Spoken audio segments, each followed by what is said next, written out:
Hey everyone, Zain here, and today I'm going to show you how to recover your TikTok account.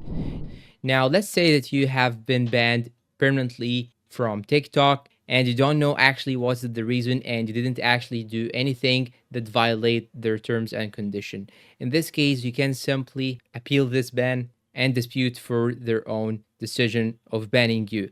So how to do so? First, you will have to open your browser. Then now you should type here TikTok appeal. Then what you should do right now is to simply go to this option right here, account safety, TikTok help center. It will open this page. Now you will have to scroll down carefully till you find an option with a blue text on it. So click on contact us just right here. And once you click on contact us, it will show you here this page. Now you have to fill in all the information. So you will first have to choose the topic. So in my case, I will try to choose something that has the same keywords of my topic. I will choose account ban and suspension. Then what you should do right now is to simply follow all these steps. You'll have to update your app at latest version, tap on profile at the bottom, then tap on this icon, the question mark icon at the top of the login page. Then select suspended account and check if your account is suspended or not.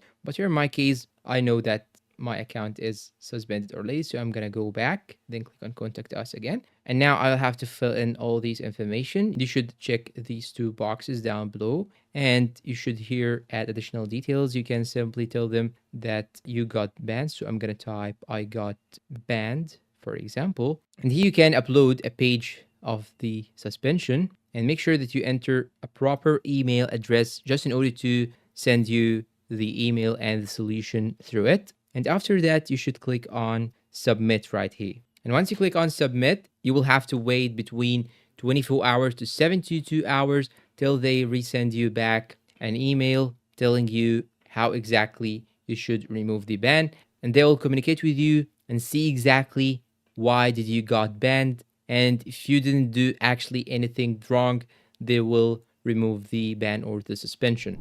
And that's all for today. If you find this video helpful, please don't forget to support us with like, subscribe, comment, share. Thanks for watching and see you in a new video.